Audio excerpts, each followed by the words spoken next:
All right, so May, June 2017, variant 2, and 10 MCQs per video. Okay, so question 1. When will an economic activity create a net social benefit? Now, what you should know that if there's a net social benefit, the word the indicator being net here, then social benefit has to be greater than social cost. I mean, the idea of net social benefit is that social benefit overrides social cost.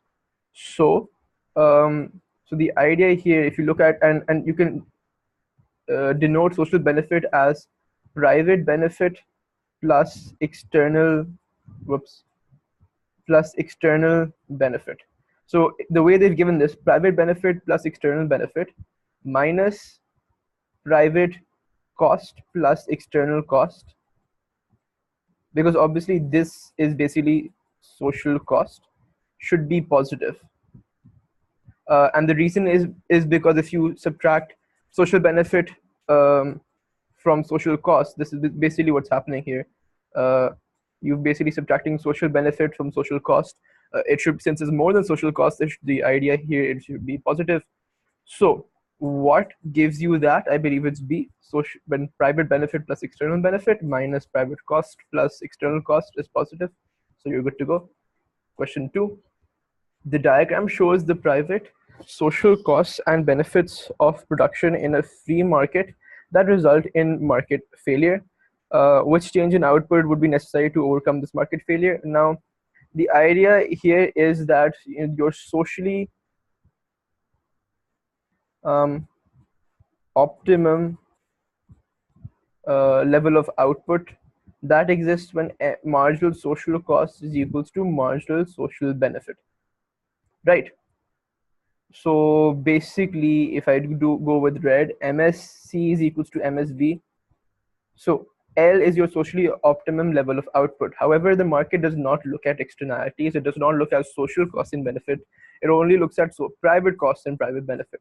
So the market, again, it's written, it's in the free market. The market produces till MPC is equals to MPB because they're only looking at private costs and benefits, right? So the market is producing output at M. So you basically need M to L, which is because market is producing at M, resulting in market failure. L is socially optimum, and hence you need to go from M to L, that is C. The diagram shows the PPC for an economy. What might make it possible for consumers in this economy to consume the combination of goods and Y indicated by the point L? So obviously, these were what you could call your unattainable points, or unattainable point in this particular case, because it's outside your PPC, it's beyond your potential. So if you should just know that unattainable points you can consume either through shifting your PPC outwards, which obviously isn't the case here because that's not what the diagram is showing, or trading with other economies. Let's say this is your PPC, but maybe some other country has this PPC, so it could produce output that is even greater than L of Y and X, and hence trade with you to give you some. So obviously, a reduction in unemployment just causes movements within the PPC. Productive efficiency means you're producing on the PPC. Elimination of a monopoly again makes you more efficient, so you might move closer to your PPC itself, but you'll still be moving within the PPC. None of it causes a shift in your PPC, or that's if it isn't causing a shift, the only other option is to trade. The diagram shows two indifference curves for the consumer. What can be concluded if the consumer equilibrium moves from Q to R? Okay, so what's happening over here? So what you can see is that your indifference curves. Now know that as you go towards higher indifference curves, like if you just keep on going, you're moving to higher levels of total utility, because each indifference curve represents a higher total utility. So maybe this was 5 utils, this would be like this would be like 10 utils, this would be like 15 utils, something along those lines. Obviously, these are arbitrary values, so and indifference curve analysis doesn't necessarily quantify the utilities prescribed by every indifference curve, but what's for sure, as you go towards higher indifference curves, you go towards higher levels of utility. And another thing we can check from here is that if this was X and Y, that was your consumption before, what's happening now is that your consumption of Y has increased by a lot, and your consumption of X has also increased by a little amount. And obviously, since you're consuming more of both goods, you have gone, your total utility also would have increased. Now, let's see the options. What can be concluded if the consumer equilibrium moves from Q to R? The consumer is acting rationally. Rational behavior is behavior where you seek to maximize total utility. I'm not too sure if you can say from this diagram that, if you can conclude from this diagram that the consumer is seeking to maximize total utility, or is making choices that would help the consumer maximize total utility. The consumer's money income is unchanged. Well, we can't tell that, because if it increased the money income, then, well, the indifference curve could have shifted outwards. The opportunity cost of good Y is constant. Well, that's probably not true, and you can't conclude that from the diagram, because the idea here was,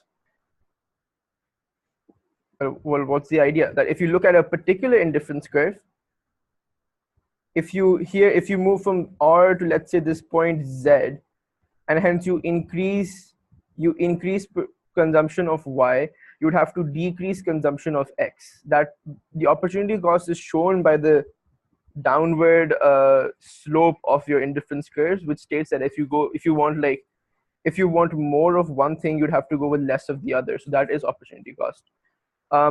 But here they say that the opportunity cost is constant, and the reason why it's wrong is because constant opportunity cost would mean a straight line. We studied this when we studied, like PPCs with regards to trade in our AS level. So an outward like a board out shape means increasing opportunity cost. So straight line means constant, and so let's just write this down. And a convex, I believe this is or is this concave rather? I think this is concave. I don't know, but you get what I'm trying to say. The shape that we have here, that means it's a decreasing opportunity cost. So C is wrong. The price of good X has risen. So if the price of good X rises, well, let me just kind of like make this a little less messy.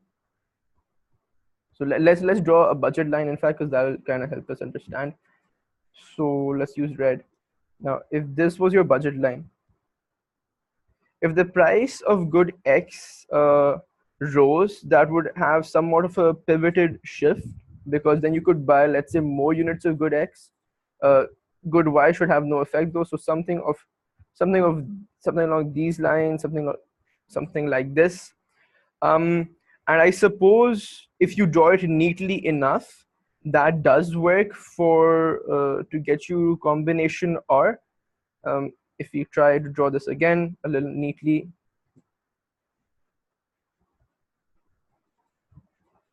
now if you draw it like that, well, my artistic skills aren't really allowing me to to do so. But what's interesting here is if the price of good X has sorry, wait.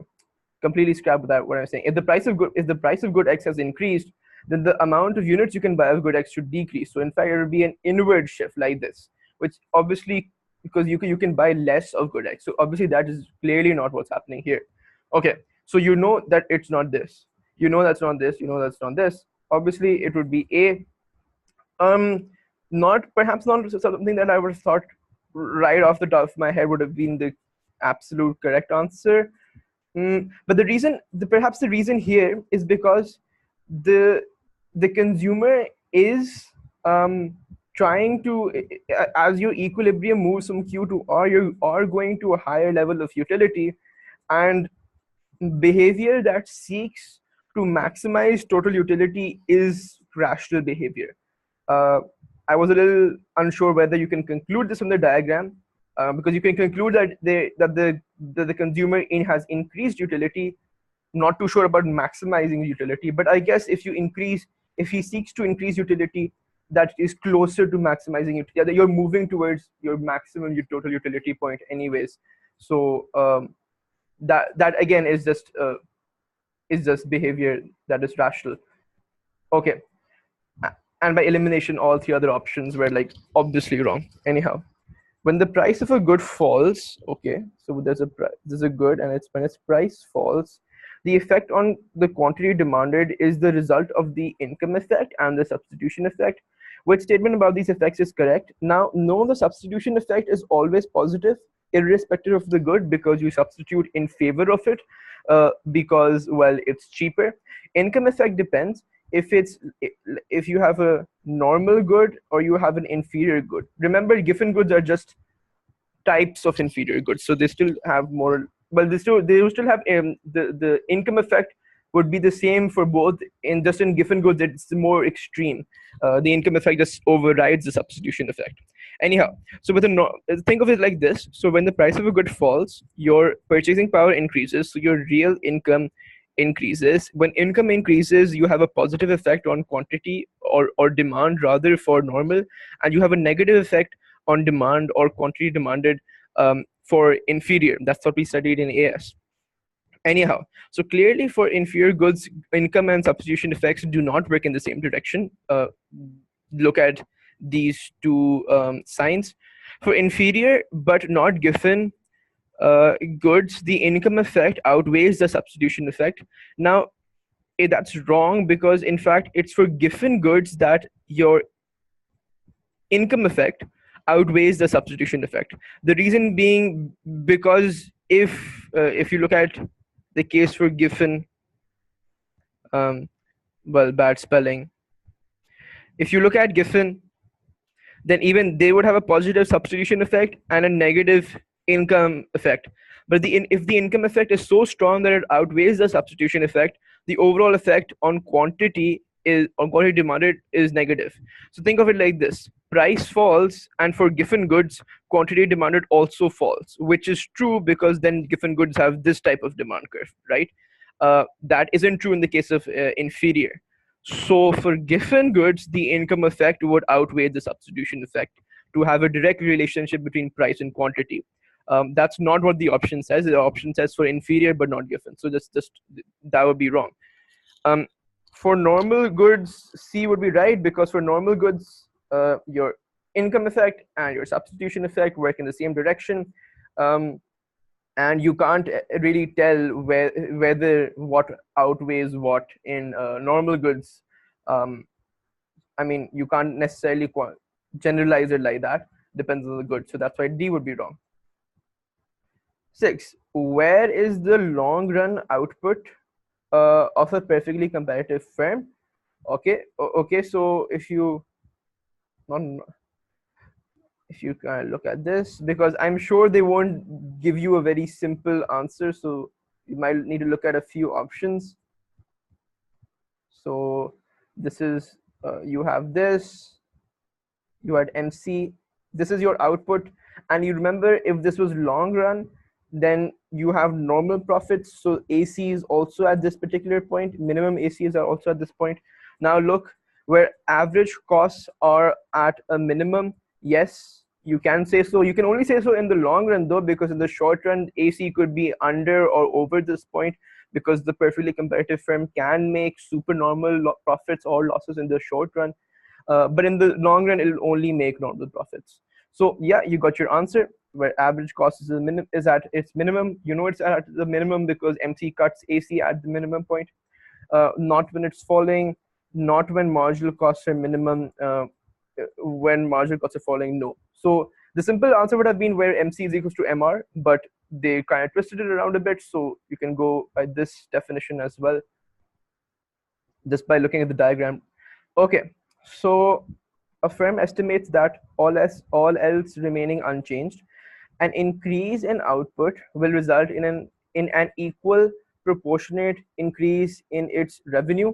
Basically, it's a so just off the top of my head. So the idea here is it would have a perfectly elastic demand curve, because only then, if you look at total revenue formulas, so price into quantity, price is fixed in the case of a perfectly elastic demand curve, or if the firm is operating in a perfectly competitive market. So whatever changes in quantity would be the changes in total revenue, and that's what it said here, that increasing output will result in an equal proportionate increase in its revenue. If you increase, think of it like this: if you go from Q to Q2, if this was a 10% increase in quantity, then your revenue, which is basically your area, because price is fixed, so would also increase by 10%. So if this is a positive 10% increase, this would also be a positive 10% increase. So clearly you're looking for a case where there's either a perfectly competitive market or there's perfectly elastic demand curve. Where is that? Okay, so the demand curve for the firm's product is horizontal. Yeah, that works as well. That's perfectly elastic. And not in a monopolistic competitive market, because if monopolistic competition was kind of like a mixture, or kind of like a midpoint, not a midpoint, but kind of like something in between monopoly and perfect competition. So not there. There isn't a perfectly elastic demand curve there. This is C is unitary. That's not what you're talking about. In unitary, irrespective of whether you change price and output, your total revenue remains fixed. That's different. It doesn't have anything to do with the supply curve. The diagram shows firm's cost and revenue curves. The firm changes its objective from profit maximization. Before we read on, remember, for profit maximization, we should know in all market structures, you're going to be producing where MC is equals to MR, which is this particular point, quantity Q. Now it changes this to sales revenue maximization. Now, if you think about sales revenue maximization, so sales revenue, total revenue, that type of stuff. So when you're looking at revenue maximization, the idea here is you want to produce where total revenue is max. We also know total revenue is max when marginal revenue is 0, because total revenue kind of goes something like this. So at this particular point, it's max, and since marginal is kind of like the gradient of total revenue, marginal revenue is 0 there. Anyhow, so marginal revenue is 0 here. So Q1, that's what you're basically going to be the output that you're going to produce, and your AR curve is basically can also be represented as your demand curve. You should know this. So using your demand curve or your AR curve, you can figure out your price. And what you can see, despite my bad handwriting, is that price is decreasing and output is increasing. Anyhow, so who would win? Well, customers, you can say, would win because price would decrease. Managers would win because a lot of the times your managers' salaries and so on and bonuses are linked with how much they sell, with sales, with how much sales revenue there is. So that's why at times firms go towards sales revenue maximization, because the managers and the people who are actually in control want to do so. There's no link that workers would win. Shareholders would definitely not win. Shareholders would win if you maximize profit. That's not happening here. So there's no reason why shareholders would win. In fact, shareholders would lose if you just look at these two options, which is why it would be A rather than B, even though B is fine in the first column, but there's no indication that customers would lose out. Customers would in fact benefit from a decrease in prices. So it's going to be A. 9, what could be a reason for the existence of small firms in various industries? A low minimum efficient scale of production. Well, in various industries, well, a low minimum efficient, a low MES, this is ABCD MES, does help an industry to have small firms. So that could be true, because the idea is if you have a low MES, think of it like this. So you kind of have something like this rather than something like this. So if you call this like, these are your basically average cost curves. Let's call this average cost one, cost output. So if you have something of the sort of average cost of your AC curve rather than your AC1 curve, this is basically your output that you have to produce to reach the potentially minimum cost you could. You can't go lower cost than this. With AC1, you have to go with output Q1. What I'm trying to say, if you have a low minimum efficient scale of production, the point where you extract all economies of scale, the point where you reach this type of quantity, the quantity where you have your lowest average cost, is it comes early on. So small firm can produce small output and still have the lowest possible average cost that product allows.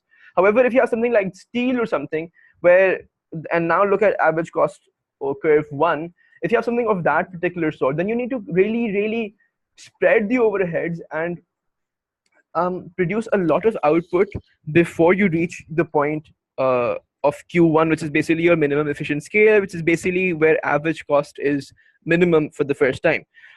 So you can only properly compete when you reach minimum average cost, right? Because if you look at AC1, small curves wouldn't be able to produce this much output, but large firms would be. So large firms would just be much more competitive than small firms. But in this AC, then that would be a problem, because because small firms can easily produce the output because it's just so small. Let's look at other things. Greater scope for specialization and division of labor. Well, most probably, uh, most probably it'll be easier for larger firms to have have a lot of labor, and have them doing different things. It doesn't necessarily be a reason for small firms. Need to diversify. If you need to diversify to reduce risk, small firms can't diversify. I mean, they don't even produce that much in one particular type of product. So usually diversification is for the large, where they can produce in various markets. Um, it's not the principal agent problem. I can't even remember what that was, but clearly, the answer is A. So like you can just move on with that. A firm in monopolistic competition that is producing at its profit maximizing output is making a loss in the short run. So you're okay. So anyhow, for it to continue in production, what must be correct about its average revenue, marginal revenue, and average variable cost curve? Okay, so the idea here is, so if you're making a loss but you want to continue production, that's only possible if you're covering your variables. So you're covering your variable costs. It's it's fine if you're not covering overall average costs, because that includes to fixed costs. That's fine. Fixed costs, no one cares. But you have to be covering your average variable costs, which means your average revenue has to be greater than your average variable cost. That is much is for sure. So based on that, you know whoops, it's the other way around. So they've given it in ABC. So if average revenue has to be greater than average variable cost, is the same thing as saying average variable cost has to be less than average revenue. So look at it like this, because that's how they've given it. Which leaves you with these two. Okay, it's in monopolistic competition. And what else? They're looking at the relationship between average revenue and marginal revenue. So since in monopolistic competition, average revenue shouldn't be equals to marginal revenue. That happens in perfect competition. So you can conclude with D. And let me show you the diagram for monopolistic competition. This is price, it's quantity. It's very similar to your monopoly diagram, except it's just a little more elastic. The demand curve is a little more it's a little less steeper. So this was your MR. I don't need to show you anything else, but if you just look at this, you can clearly tell your Your average revenue is greater than your marginal revenue, um, for all values of output, basically for all values of Q. So that gives you D. uh, AR would only be equals to MR in perfect competition. Anyhow, so let's check our answers. Well, all's well so far, because we got all these 10 questions correct. So that's it for this video. We'll continue the paper in the next one.